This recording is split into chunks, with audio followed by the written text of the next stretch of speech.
Olá, olá pessoal, tudo bem? Professor Luiz Henrique, vamos aqui para o nosso segundo bloco, do nosso curso aqui da primeira fase do curso da OAB, aqui do CEISC, Direito do Trabalho.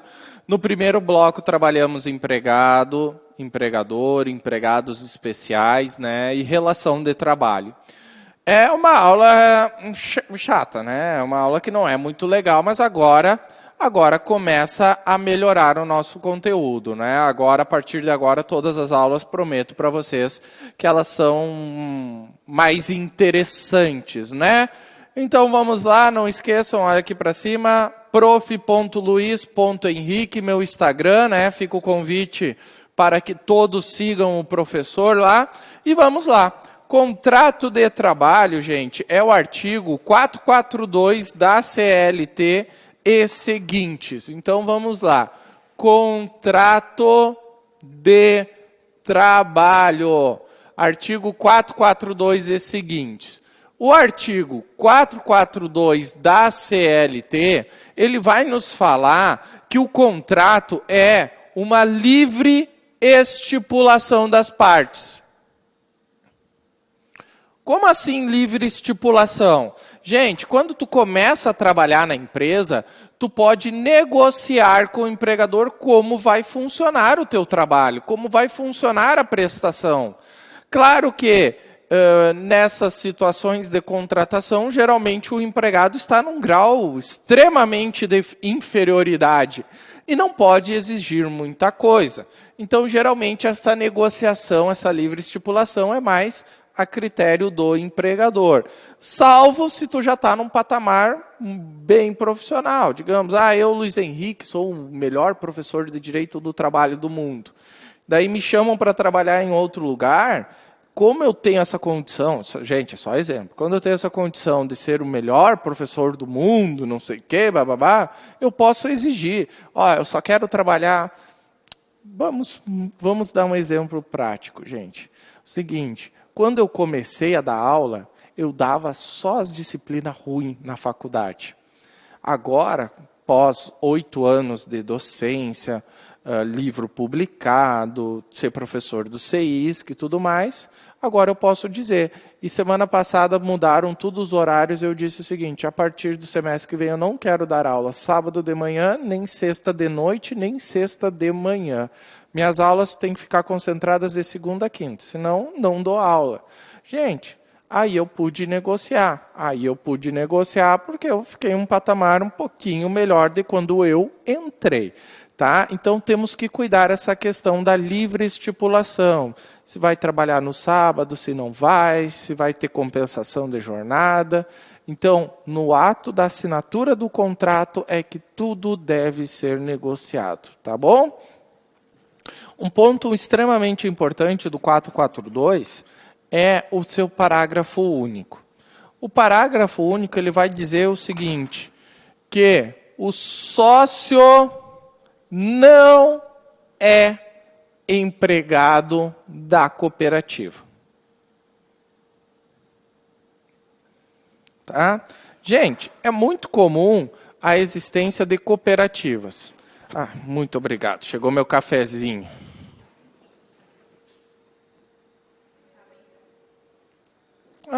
Obrigado.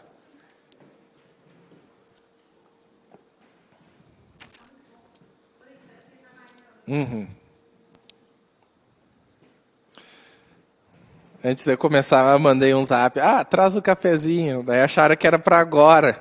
Mas daí não estava muito pronto o café, não. Estava meio gelado. Café gelado não dá, né, câmera? Café gelado não, ninguém merece. Mas vamos lá, vamos continuar. Então, pessoal, é muito comum a criação de cooperativas de pequenos produtores rurais, para se unir, para vender o seu produto e tudo mais. Cooperativa é bom porque tu une vários pequenos empresários numa cooperativa e também é bom por causa da tributação, O que vocês têm que cuidar, gente, é o seguinte, que essa cooperativa é composta por sócios. E o sócio da cooperativa ele não vai ser empregado. O sócio da cooperativa ele não consegue reconhecimento de vínculo empregatício com a cooperativa, tá bom? Vamos cuidar este detalhe aí, tá? Vamos para o próximo artigo. artigo 443 da CLT. Artigo 443 da CLT vai falar do prazo do contrato de trabalho. O contrato de trabalho ele tem um prazo, gente, em regra indeterminado. É um contrato que tem data de início, porém ele não possui data de fim. Tem data de início, mas não possui data de fim. Tu sabe o dia que tu começou a trabalhar, mas não sabe qual vai ser o teu último dia dentro da empresa. O parágrafo 2º, ele diz que em algumas situações o contrato pode ser por prazo determinado, com data de início e fim. E traz 3 situações. Empresa ou atividade transitória e o contrato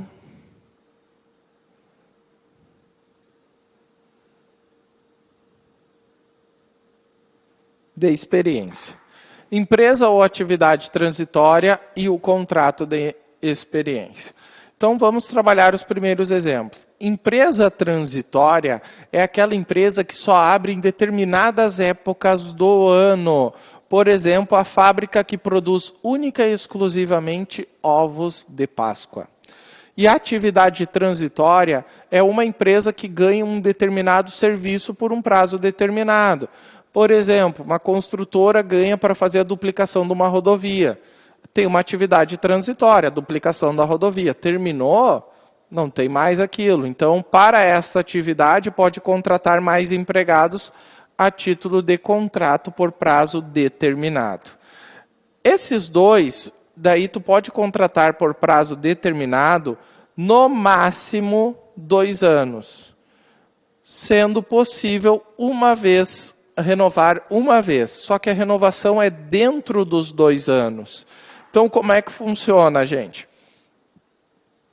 Tu pode fazer 6 meses mais 6 meses, 1 ano mais 1 ano, 1 ano e meio mais 6 meses, ou seja, nunca pode passar 2 anos e só pode renovar uma única vez. Importante, eu contratei um empregado, tá, com um contrato por prazo determinado. Expirou o prazo dele. Expirado o prazo deste empregado, eu posso contratar ele novamente nessa condição? Resposta, sim. Porém, nós temos que aguardar um período de 6 meses. Então, anotem aí. Entre um contrato com prazo determinado e outro, tem que haver um intervalo mínimo de 6 meses, tá bom? Por favor, cuidado, tá? Isso aqui está no artigo 451 ou 452 da CLT. Já o contrato de experiência, pessoal, é aquele contrato para... Será que esse funcionário vai dar bom?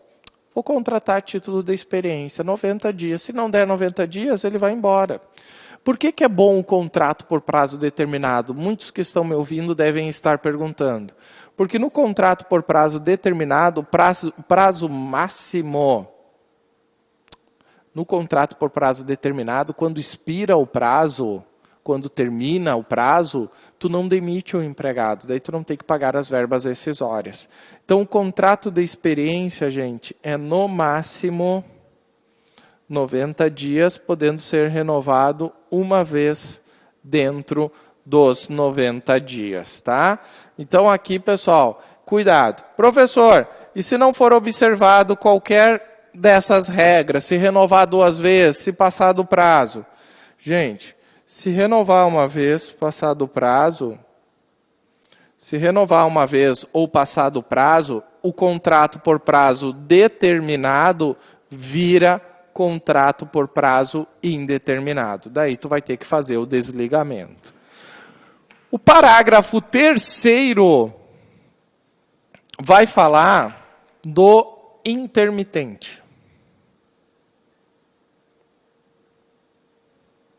Intermitente, uma novidade da reforma trabalhista, uma novidade boa, né? Eu fui muito contrário, né? Quando saiu a reforma trabalhista, eu quase entrei em depressão.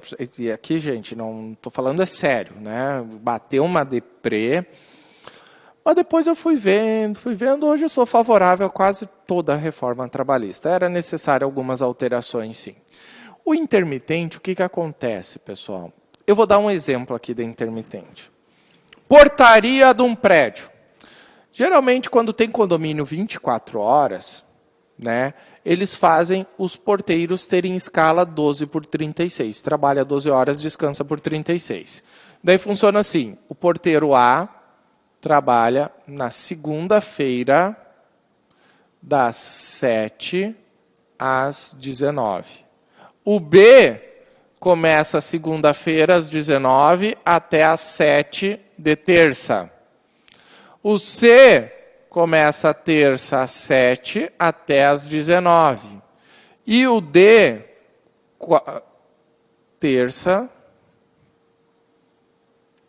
das 19 às 7 de quarta. E daí volta o A, quarta-feira, das 7 às 19. E aí vai indo o B e vai fazendo o ciclo completo. O funcionário A trabalhou 12 horas aqui, descansou 36 e trabalhou mais 12 horas aqui. Tá?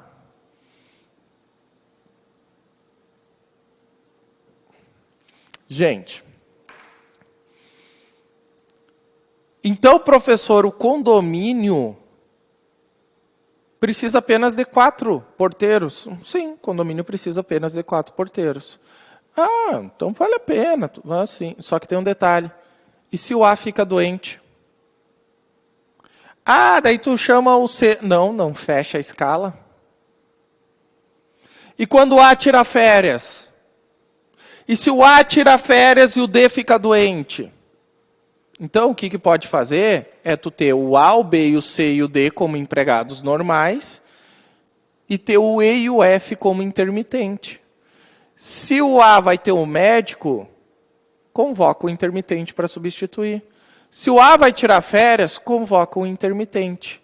O intermitente é para suprir eventual necessidade.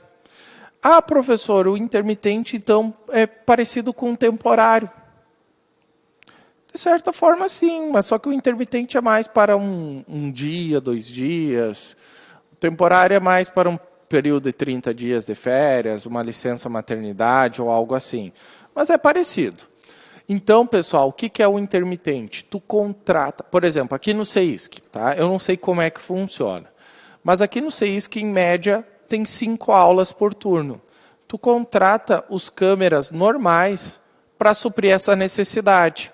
Porém, eventualmente tem 6, 7 aulas, daí tu contrata alguns câmeras intermitentes. Quando tiver essas aulas a mais, chama o intermitente.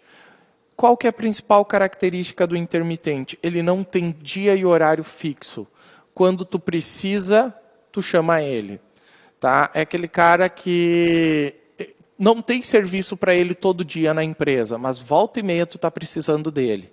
E daí, para evitar que ele entre com uma ação trabalhista contra ti, tu assina a carteira dele como intermitente. Tá? Então, por isso que eu sou favorável do intermitente, por isso que eu gosto do intermitente. Tá? Gente, entenderam? Anotem aí. O intermitente obrigatoriamente tem que ter variação de horário. E o aeronauta não pode ser intermitente. O aeronauta não pode ser intermitente, tá? Aqui nós explicamos o que é o intermitente, mas como funciona na prática o contrato do intermitente? Isso que nós vamos trabalhar agora. E a prática do intermitente é o artigo 452 da CLT, ou melhor, artigo 452A da CLT. O artigo 452A vai dizer que o intermitente obrigatoriamente tem que ter um contrato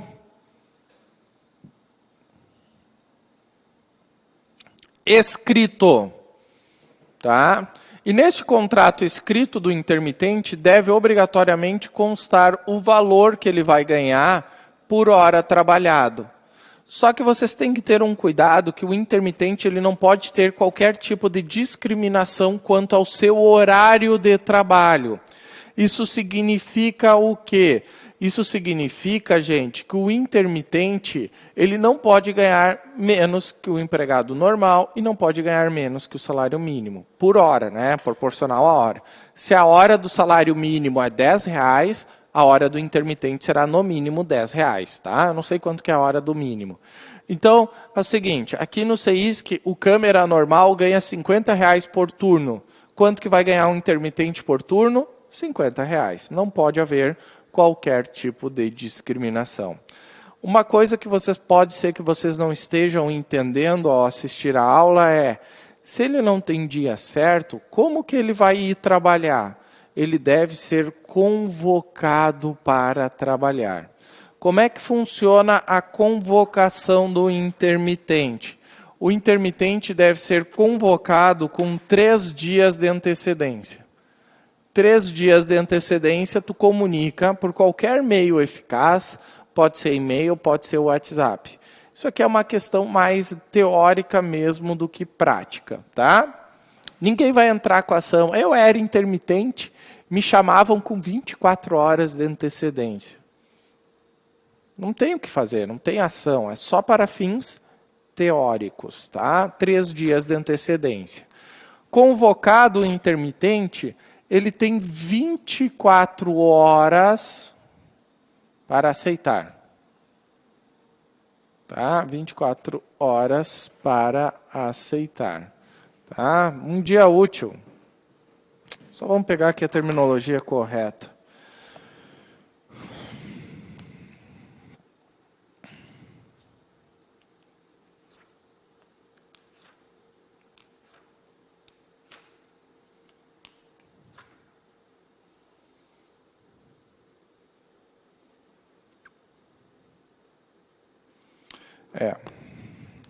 Vamos lá.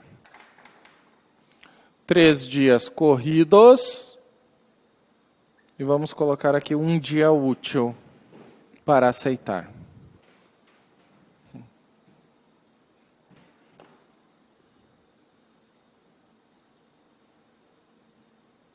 Um dia útil para aceitar, tá bom? Então, isso aí. Então, ele pode aceitar? Como assim? Ele não tem que ir trabalhar? Gente, o intermitente, ele pode recusar o serviço. O intermitente pode recusar o serviço. Como assim o intermitente pode recusar o serviço, professor? Gente, o intermitente ele pode recusar o serviço quando ele entender que... ou melhor, quando ele entender, não. Quando ele aceitar outro serviço antes, por exemplo. Porque a lógica do intermitente é que ele faça bico para várias empresas. Tipo um autônomo. Quem chamar primeiro, ele aceita o serviço. Então pode ser que na hora, no momento que tu convoque ele já tenha aceitado o serviço em uma outra empresa. Tá bom? Próxima questão é a multa. Multa de 50%. O que é essa multa? Essa multa de 50%, ela existe tanto para o empregado quanto para o empregador. Tá? Então é o seguinte, convocaram um intermitente, ele chegou lá no serviço e disse, cara, te chamamos porque era um casamento para tu servir como garçom, mas na hora lá do altar, lá na hora de dizer sim, apareceu uma ex e o cara fugiu. Ou a mulher fugiu, não quis. Não teve casamento, não tem festa, não tem serviço para ti. Tu vai dizer, eu como intermitente, tu ficou de me pagar R$100 por esta noite. De acordo com o parágrafo 4º, isso aqui está no parágrafo 4º do 452, tu tem que me pagar metade. Ok? E se o intermitente aceita o serviço e não comparece? Se o intermitente aceita o serviço e não comparece, gente, aí ele tem que pagar para o empregador 50% do que ele iria receber. Então, a multa dos 50% é quando não tem o serviço ou quando o intermitente aceita e não comparece, tá bom? Outro ponto que vocês têm que cuidar, até vou fazer com uma caneta diferente, caneta preta, vou escrever aqui. O intermitente, ele recebe tudo, todo o mês. Como assim o intermitente recebe tudo todo mês, professor? Isso aí é confuso. Como o intermitente ganha por hora, por dia trabalhado, por hora trabalhado, ele ganha menos. Porque, por exemplo, tu trabalha 22 dias no mês, já ganha pouco, imagina um intermitente que trabalha 5 dias no mês, que trabalha 2 dias no mês. Então, para ajudar o intermitente, o legislador diz o seguinte: no contra-cheque vai constar o seguinte: a remuneração que é devida, quanto que é devido para ele no mês, o FGTS, o INSS, como todo empregado. Só que o intermitente também vai receber todo mês 1/12 de férias, 1/12 de 13º salário. O intermitente vai receber tudo todo o mês, tá? Então, no seu contra-cheque, a 13º salário, quando que tu recebe o 13º salário? Primeira parcela de fevereiro a novembro, segunda até 20 de dezembro. O intermitente recebe proporcional mês a mês, tá? Proporcional mês a mês, tá bom? Então, cuidado quanto a isto, por favor.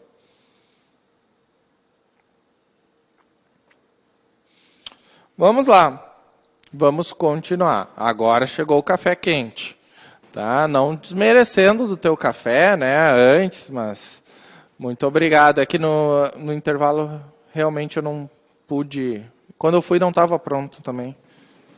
Muito obrigado.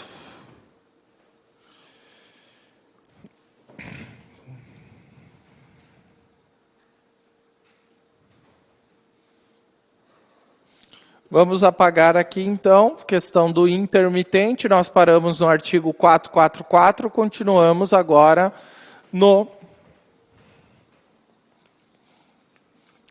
443, continuamos do 444.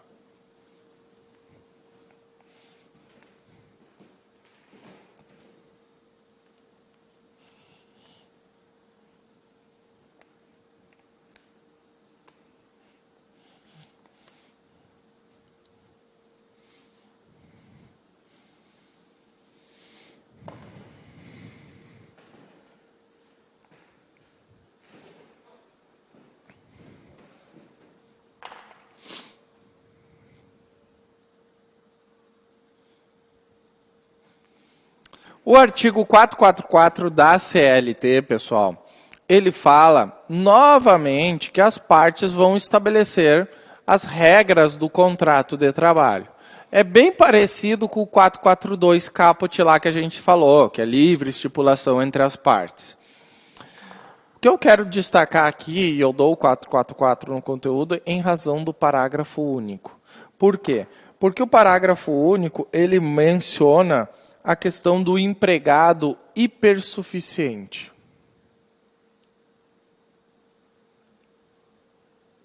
O empregado hipersuficiente é aquele que preenche 2 requisitos. Ganha 2 vezes o teto do INSS e possui diploma de curso superior. Tá? Este cara que é hipersuficiente, não vai se aplicar a ele o princípio da proteção ao trabalhador. O que significa? O que é o princípio da proteção? Que deve prevalecer a manutenção da condição mais benéfica, que tu não pode perder direitos. Gente, quando que tu pode perder direito no direito do trabalho?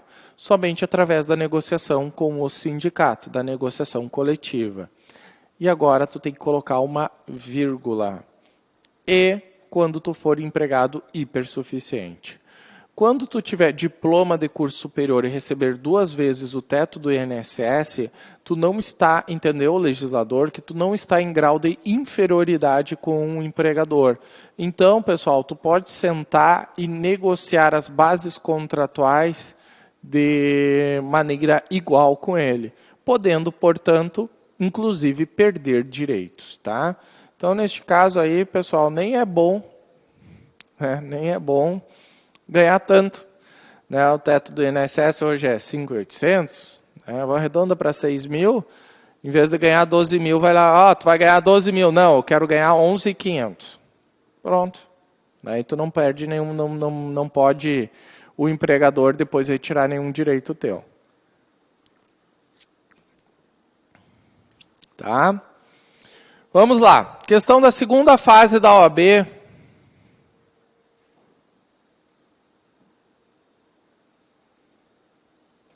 Artigo 456. Artigo 456A da CLT, ele fala da questão do uniforme. Tá? Caiu na prova da segunda fase da OAB. Por que eu digo, sugiro vocês fazer a segunda fase em direito do trabalho? Porque tu fica 2 meses estudando só direito do trabalho e vai lá e cai isso. Eu, se fosse aluno, até ficava de cara. Luiz Henrique trabalha no CEISC e para dar aula recebeu uma camisa com o logo do CEISC.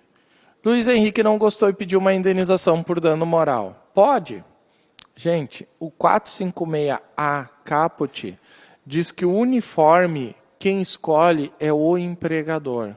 O uniforme pode ter tanto o logo da empresa, quanto o logo de empresas parceiras.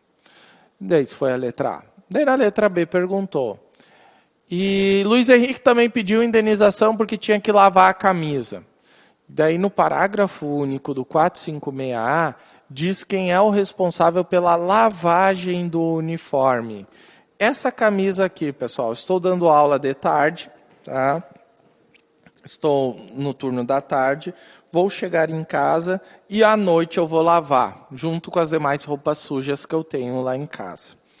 Pergunto para vocês, essa camisa aqui eu posso lavar junto com as demais roupas que eu uso? Bermuda, as outras camisas, posso? Sim, posso. Se eu posso lavar, eu que vou pagar. Como assim eu posso lavar, professor? É o seguinte, um cirurgião pode levar o seu jaleco cheio de sangue para casa e largar na máquina de lavar roupa junto com as demais roupas dele? Não, não pode, professor. Então, no caso do cirurgião, quem lava a roupa é o hospital. Já no caso de ser uma camisa normal, quem lava é o próprio empregado. Quando se exige uma lavagem especial, a responsabilidade fica para o empregador. Se é uma lavagem simples, é do empregado. Artigo 456A da CLT. Agora nós vamos falar de um ponto extremamente importante, que é a alteração do contrato de trabalho. O que seria a alteração do contrato de trabalho? É o artigo 468 e seguintes, tá? Artigo 468 e seguintes da CLT. O artigo 468 diz que só pode haver a alteração do contrato de trabalho se o empregado concordar e se a alteração for mais benéfica. Olha a tese que caiu, agora começa a vir mais questões que efetivamente caem na prova e tudo mais. Caiu na prova, segunda fase, né, caiu o seguinte. Luiz Henrique, quando foi contratado pela CEISC, tinha no seu contrato de trabalho que quando ele fechasse 5 anos de empresa, ele iria receber um relógio folheado a ouro. O exemplo foi exatamente este, relógio folheado a ouro. Passados 4 anos e meio, Luiz Henrique foi chamado no setor do RH para assinar um aditivo no seu contrato. No aditivo constava que, ao invés de ganhar o relógio banhado a ouro, ele iria ganhar uma foto do seu chefe, uma foto do Nidal. E daí perguntava se essa alteração no contrato de trabalho era válida ou não. E daí, pessoal, isso foi uma questão da peça de direito do trabalho. E daí pergunto, eu vou concordar em trocar um relógio de ouro por uma foto do Nidal? Não. O que é melhor? Tu ganhar um relógio folheado a ouro ou uma foto do Nidal? O relógio, então não é mais benéfico. Então não preenche, essa narrativa não preenche nenhum dos requisitos do artigo 468 da CLT. Razão pela qual, gente, tu tinha que dizer que essa alteração de contrato é ilícita. Que essa alteração do contrato de trabalho é ilícita, tá bom? Vamos lá. Parágrafo 1º e parágrafo 2º vai falar da reversão ao cargo de origem. Reversão ao cargo de origem. Que é o seguinte, tu foi contratado como vendedor, tá? Tu foi contratado como vendedor e foi promovido a gerente. Bom, tu é meu melhor vendedor, tu é o vendedor que mais vende, então tu vai passar a ser gerente agora.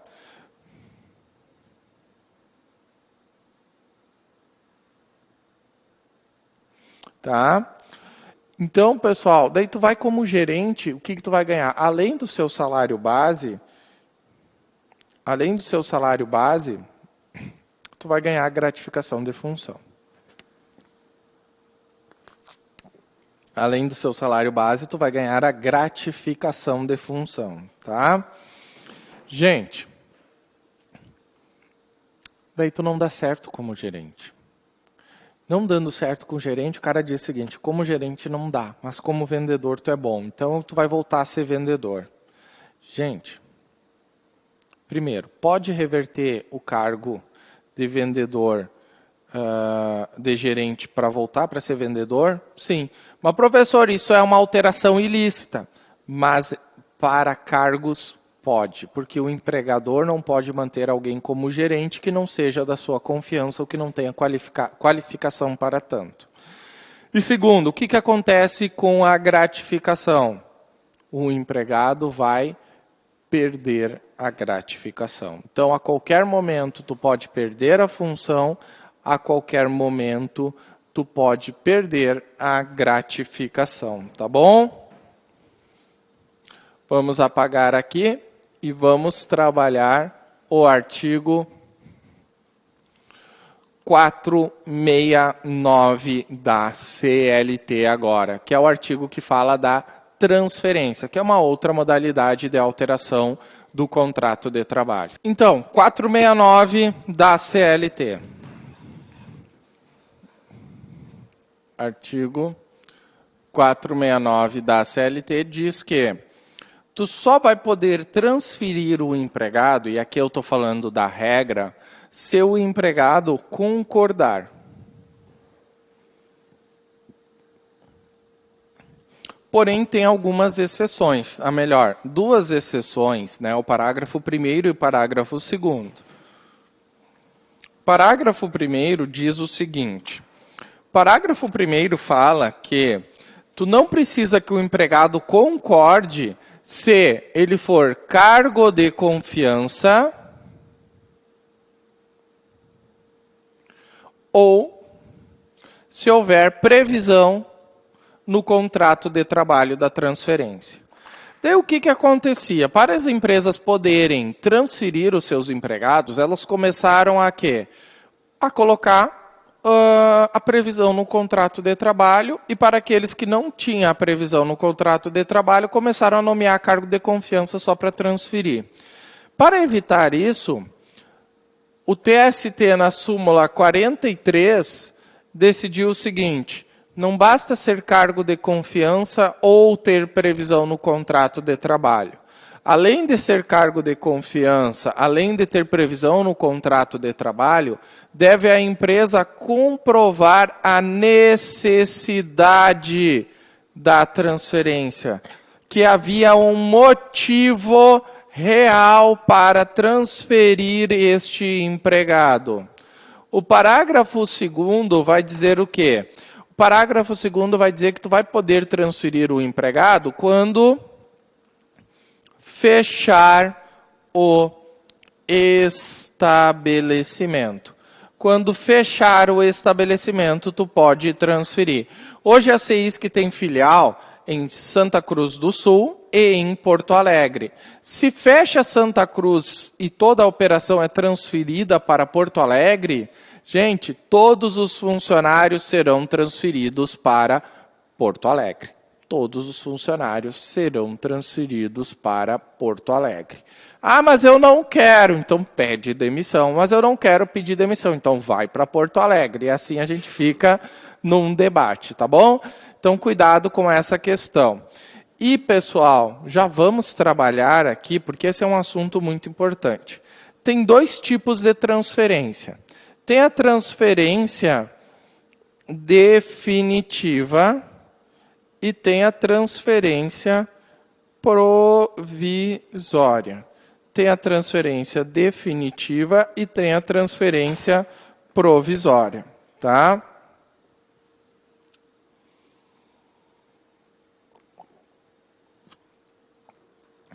Na transferência definitiva, pessoal, é aquela que tu se muda para outra cidade.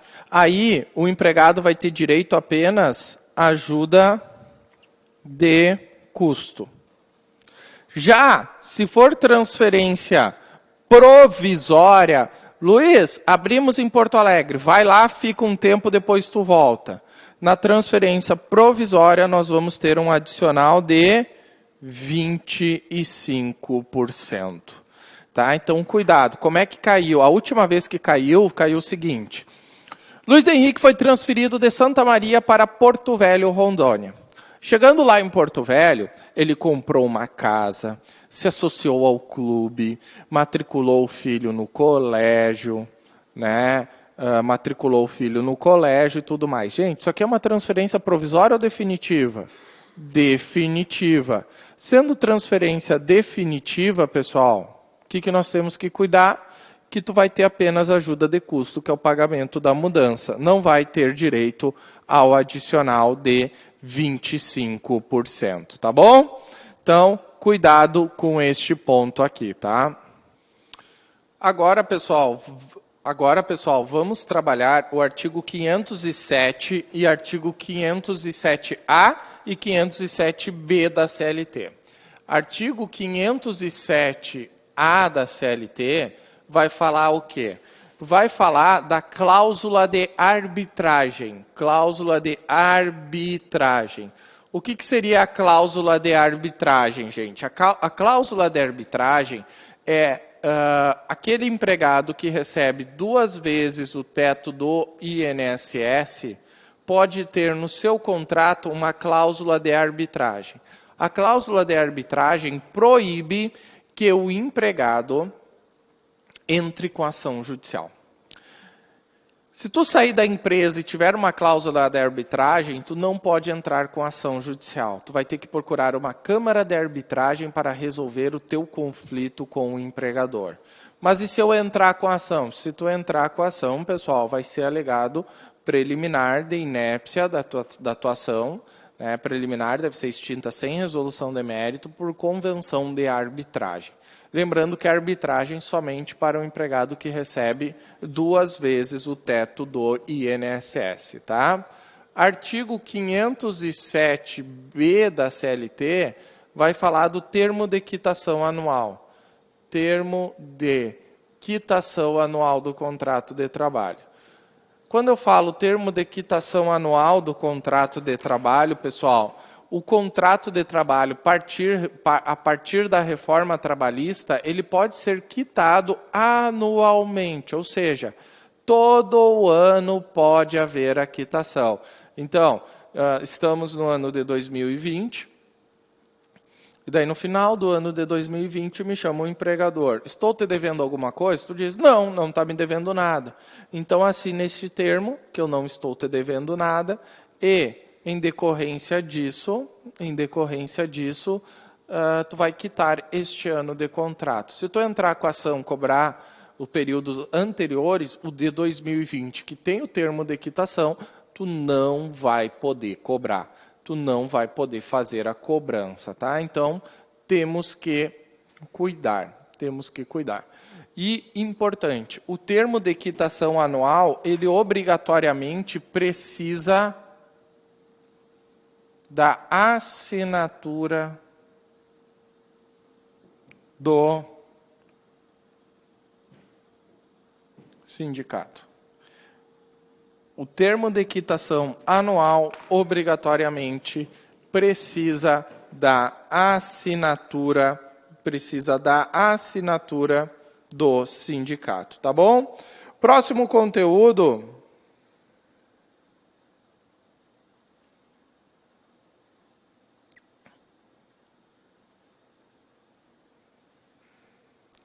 Próximo conteúdo, gente, que nós vamos trabalhar agora é a interrupção e a suspensão do contrato de trabalho.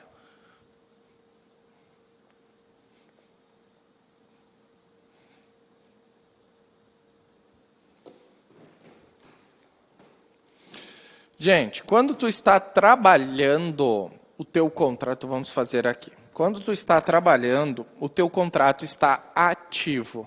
Quando tu não está trabalhando, o teu contrato está ou suspenso ou interrompido.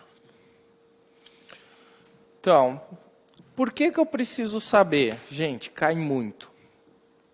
Hipóteses de suspensão e hipóteses de interrupção. Qual que é a diferença? Tu vai entender suspensão e interrupção do contrato de trabalho quando a gente tratar os exemplos, tá?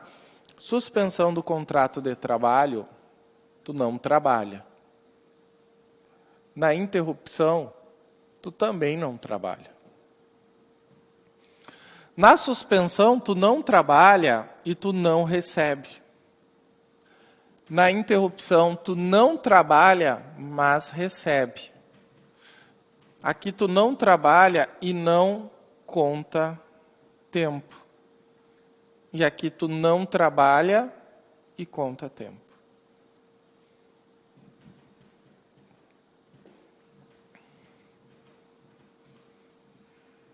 Esse é o quadro da suspensão e da interrupção. Tu vai aprender com os exemplos, tá? Tu vai aprender com os exemplos. Como assim que eu vou aprender com os exemplos? Olha ali. Quando que tu não trabalha, recebe e conta tempo de serviço? Tu não trabalha, recebe e conta tempo de serviço? Feriado. O descanso semanal remunerado, as férias, o atestado médico, só que o atestado médico até 15 dias, o atestado médico até 15 dias, o lockout, pessoal, é a greve do empregador, quando o empregador paralisa as atividades da empresa, aliás, a interdição da empresa. Então, feriado, descanso semanal remunerado, férias, atestado médico, o lockout, a interdição da empresa e as hipóteses do artigo 473 da CLT. Eu vou abrir aqui no computador, tá? Espera um pouquinho aí, câmera para mostrar, deixa eu abrir que não. Vamos abrir aqui a CLT.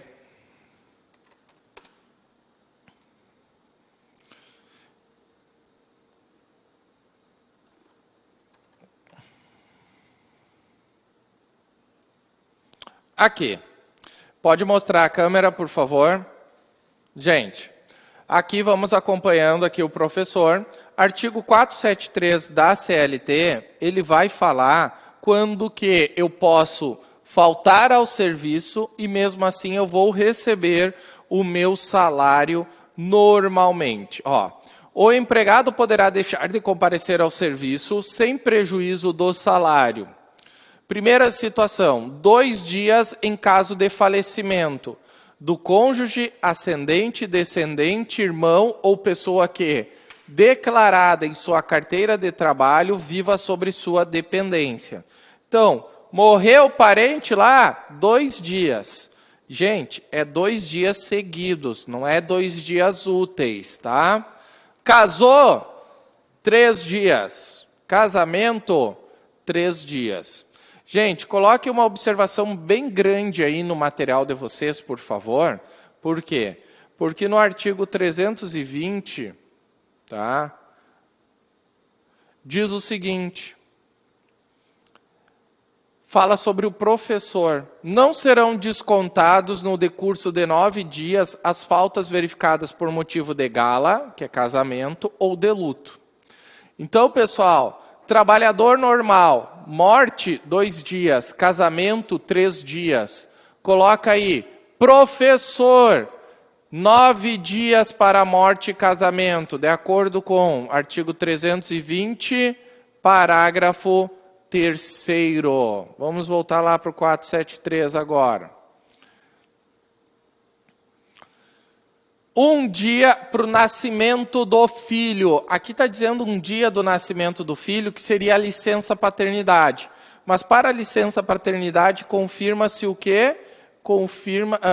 Aplica-se o quê? Aplica-se o artigo 10 da DCT. Anotem aí, por favor. Licença paternidade, 5 dias. E se a empresa estiver inscrita no programa Empresa Cidadã, prorroga para 20, tá? Prorroga para 20 dias.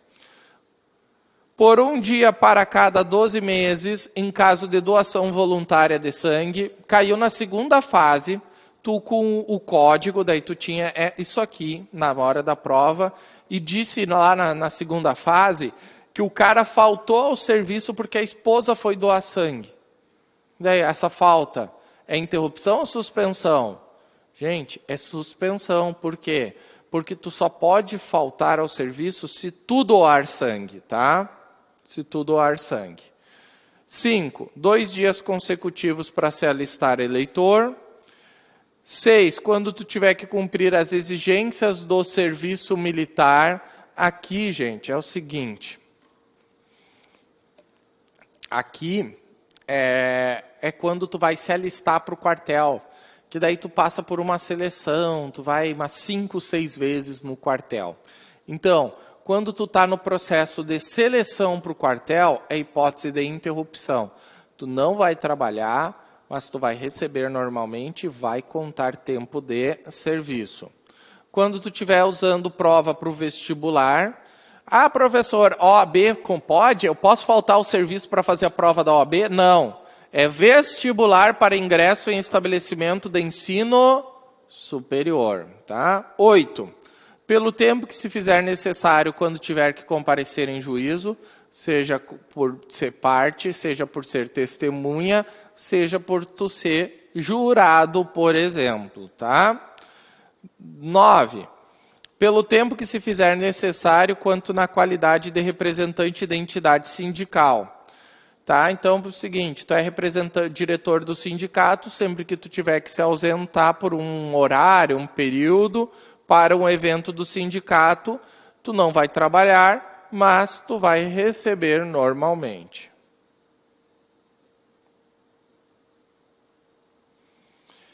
Dez, até 2 dias para acompanhar consulta médica.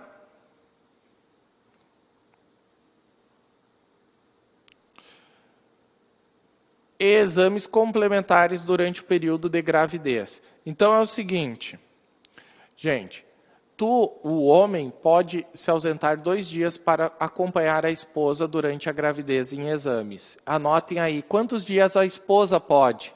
A esposa pode até 6 dias. Isso está no 392. Olha aqui, vamos lá.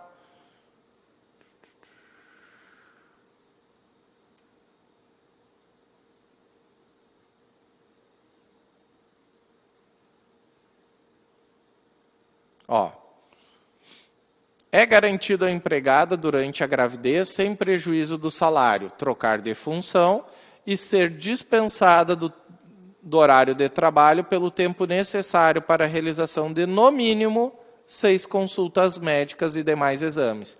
Então, o marido tem direito a 2 dias e a grávida, a gestante, tem direito a 6 dias.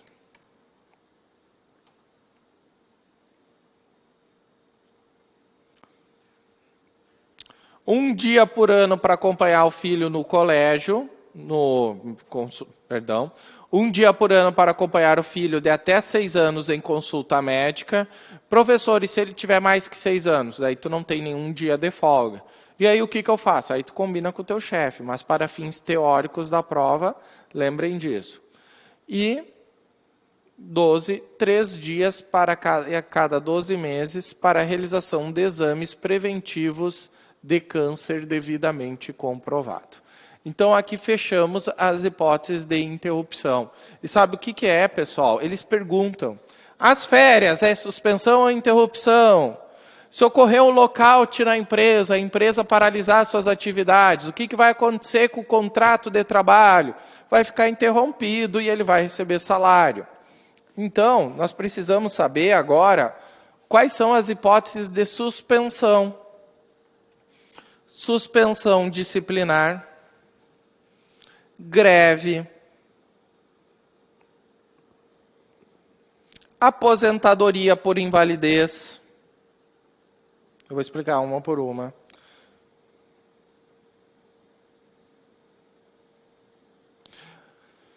Auxílio-doença comum, auxílio-doença acidentário e o serviço militar obrigatório. Tá? Então vamos lá. Suspensão disciplinar. Quando tu comete uma falta dentro da empresa, a empresa te suspende. Quando a empresa, tu está suspenso por 10 dias, é 10 dias que tu não trabalha, não recebe e não conta tempo. Coloque uma observação, a suspensão disciplinar é no máximo 30 dias. No 31º dia da suspensão disciplinar, tu tem que demitir o empregado. A greve, paralisação dos empregados. Caiu numa segunda fase, que os empregados fizeram uma greve. Daí perguntou, o que acontece com o contrato de trabalho durante a greve? Letra A, a greve suspende o contrato de trabalho. E daí na letra B, e se ao invés da paralisação ser dos empregados, se for do empregador? Daí tu vai te dizer que, como é lockout, é hipótese de interrupção do contrato de trabalho. A aposentadoria por invalidez. Isso aqui é uma novidade para muitas pessoas. Muita gente acha que a aposentadoria por invalidez rompe o contrato de trabalho. Não. A aposentadoria por invalidez, tá? Como ela pode ser revertida, ela suspende o contrato de trabalho.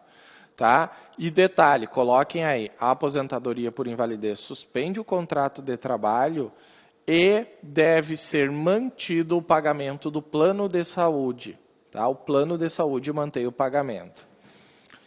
Qual que é a diferença do auxílio-doença comum para o auxílio-doença acidentário? O auxílio-doença comum, gente, ele não tem relação com o contrato de trabalho. Então é o seguinte, eu vou jogar futebol final de semana e quebro a perna, eu vou ficar afastado por 30 dias. Eu vou ficar afastado por auxílio-doença comum ou acidentário? Auxílio-doença comum. Agora, eu estou aqui no CEISC e eu torço o meu pé e quebro o meu tornozelo aqui no palco dando aula. Vou ficar 30 dias afastado. É auxílio-doença comum ou auxílio-doença acidentário? Auxílio-doença acidentário. Qual que é a diferença prática? Tem duas.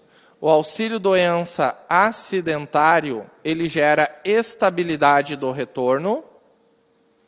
E o auxílio-doença acidentário, ele é uma exceção e conta tempo de serviço.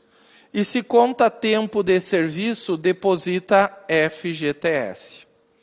Então aqui vamos colocar um asterisco. E o serviço militar obrigatório, que é quando tu é chamado por quartel, e coloca um asterisco. Auxílio-doença acidentário e serviço militar obrigatório, embora sejam hipóteses de suspensão do contrato de trabalho, ambos contam tempo de serviço. Ambos contam tempo de serviço, tá bom? Por favor, cuidado quanto a isso. Por favor, cuidem este pequeno detalhe aí, tá bom? Então, pessoal, cuidado. Suspensão e interrupção do contrato de trabalho cai muito na tua prova, tá? Cuidado aí que pode aparecer na tua prova, tá? Vamos lá, então.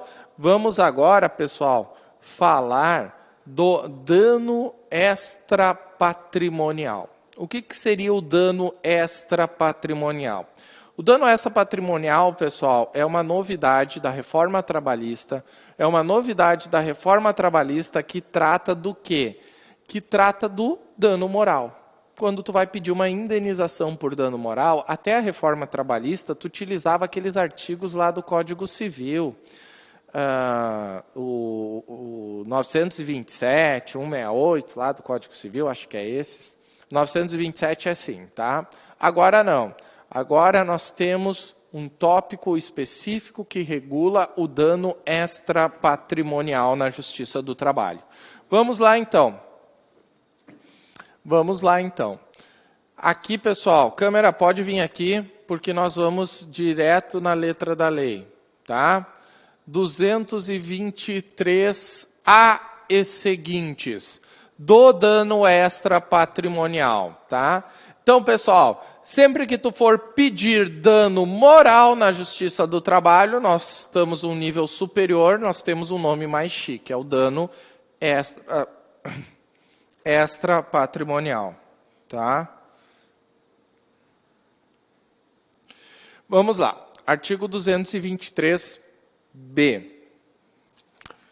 Causa dano de natureza, ação ou omissão. Então, o primeiro ponto que vocês devem anotar. Pode gerar dano moral, tanto um ato, quanto a falta do ato. Tu xingar gera dano moral. Mas se tu vê alguém xingando o teu funcionário e tu não reprimir, pode também gerar dano moral por parte do empregador por não reprimir, tá bom? O dano moral, coloquem aí, ele é da ação ou omissão, tanto para a pessoa física quanto jurídica, tá? Tanto para a pessoa... Então, pode a pessoa jurídica pedir indenização por dano moral? Pode, vem aqui comigo, câmera. Teve uma vez que eu peguei um cliente, o cara é dono de 30 postos de gasolina e tem uma concreteira. O cara é podre de rico, né? Daí fomos para a audiência, o cara veio com essa última Land Rover que tem lá, a mais cara que existe. Zerinha, tudo lá, fomos para uma audiência de 13 empregados. E daí foram lá 13 empregados, fizemos um acordo. Para cada um dos empregados ele pagou R$7.000. Gente, R$7.000 não dá a roda do carro do cliente. Daí ele foi lá, pagou R$7.000, tudo bem. E depois que saiu da audiência, a audiência foi de manhã, 2h da tarde, me ligou o cliente. Doutor, vamos processar aqueles funcionários. O que houve, cara? Calma, né? Eu não sei o quê. Gente, os funcionários que ganharam R$7.000, eles começaram a fazer vídeo debochando do cara. E mandando para os antigos funcionários. E xingando ele e tudo mais. Eu, calma. Não, eu estou indo aí no escritório. Foi lá no escritório. Eu quero fazer alguma coisa. O que eu disse para ele? Cara, o que a gente pode fazer é entrar com uma ação pedindo dano extrapatrimonial por violação por causa desses vídeos que estão te ofendendo e tudo mais, tu como empregador. E daí é isso que a gente pode fazer. Vamos fazer. Depois ele acabou se acalmando e desistiu. Mas essa era uma situação. Eles estavam xingando a empresa, xingando o dono da empresa. Poderia sim entrar com a ação pedindo, tá? O 223C vai falar quais são os bens juridicamente tutelados inerentes à pessoa física. A honra, a imagem, a intimidade, a liberdade de ação, a autoestima, a sexualidade, a saúde, o lazer, a integridade física. Professor, preciso decorar isso aqui? Não, nem o professor acha que decorou ainda. Não precisa decorar, tá? Mas é importante tu saber que existem bens juridicamente tutelados inerentes à pessoa física e bens juridicamente tutelados inerentes à pessoa jurídica, tá?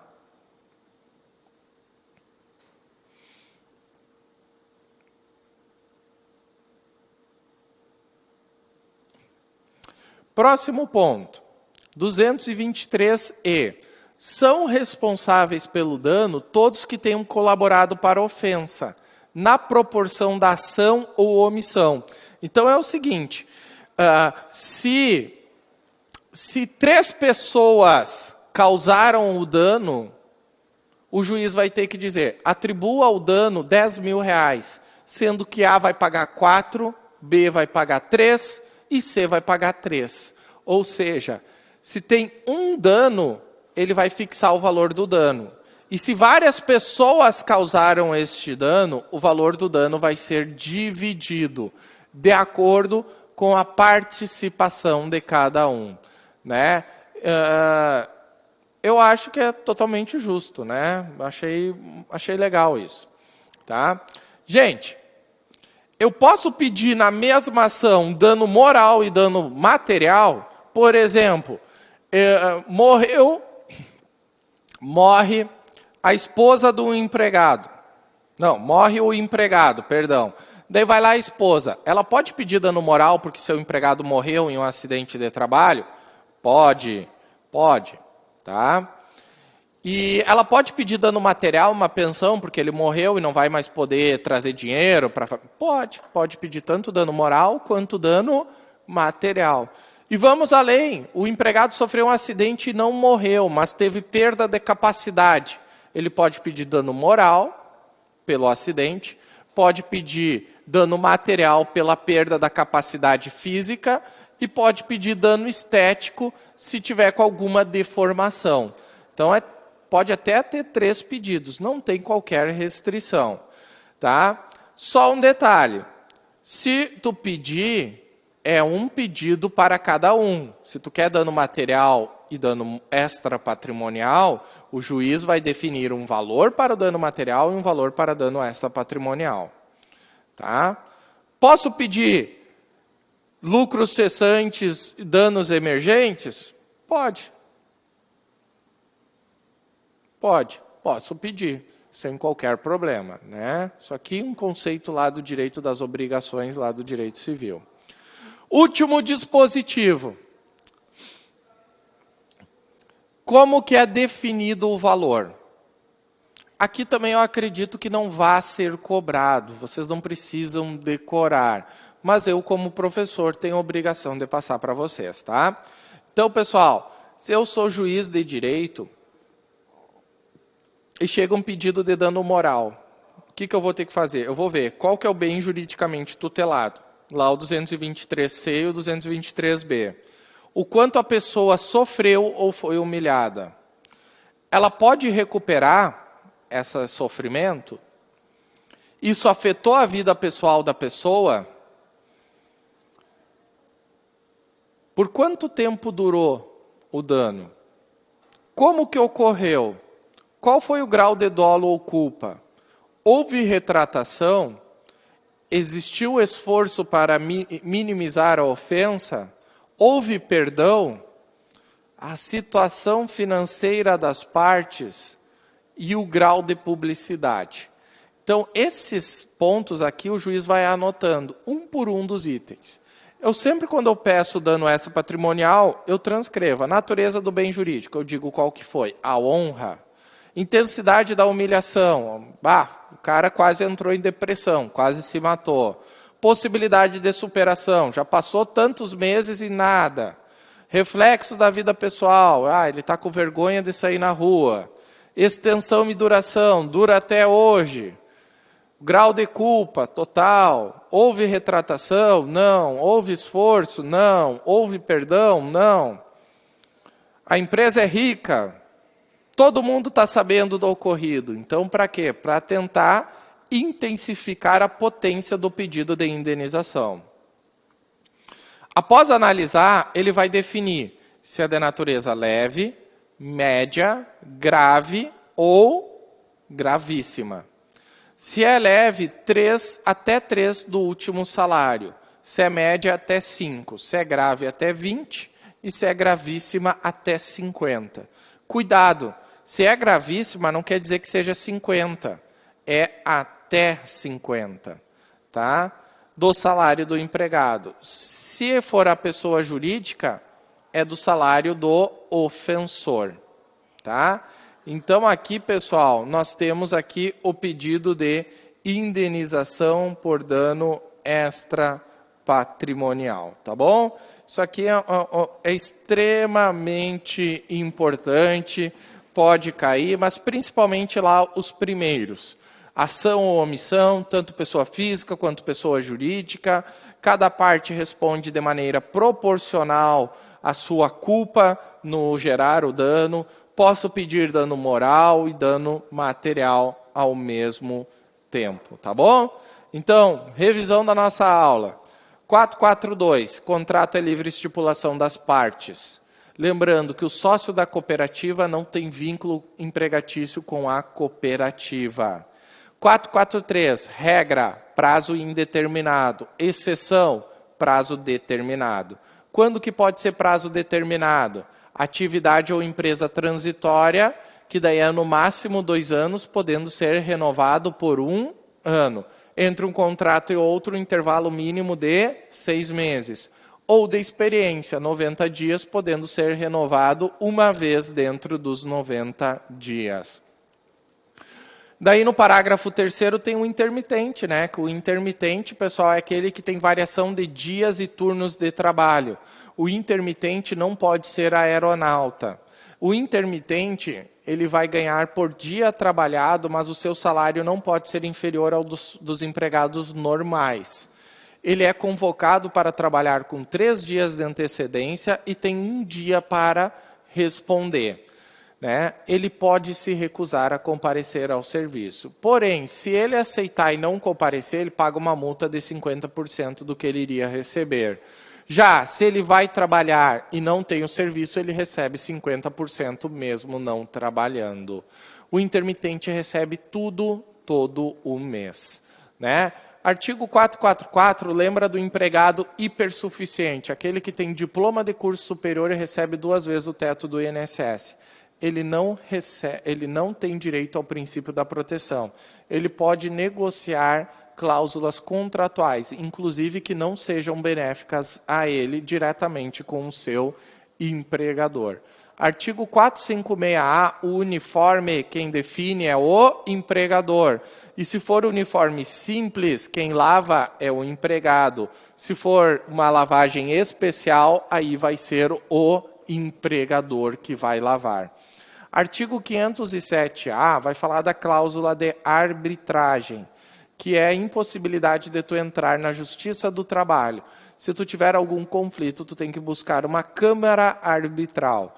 Neste caso, pessoal, tu tem que receber 2 vezes o teto do INSS. Lembre da quitação anual, tu pode quitar apenas 1 ano de contrato, desde que o sindicato concorde. Artigo 468, só pode alterar o contrato se o empregado concordar e se essa alteração for mais benéfica. Reversão ao cargo de origem não é considerada alteração ilícita, pode ocorrer. E perder o cargo, perde a gratificação. Transferir, 469, só transfere se o empregado concordar. Sem a concordância do empregado, somente se ele for cargo de confiança ou houver previsão no contrato. Neste caso, deve a empresa comprovar a necessidade. Também pode transferir se fechar o estabelecimento. Não se esqueçam, se a transferência for definitiva, tu só tem direito à ajuda de custo, que é o pagamento da mudança. Se a transferência for provisória, tu tem direito ao adicional de 25%, tá bom? Cuidado aí com estes pontos. Danos extrapatrimoniais acabamos de ver. Lembrem das regras de interrupção e suspensão do contrato de trabalho, tá bom? Cuidado quanto a isso. Encerramos aqui mais este bloco. Espero que tenham gostado. Qualquer dúvida, por favor, mandem lá no Pergunte ao Professor. Forte abraço e bons estudos.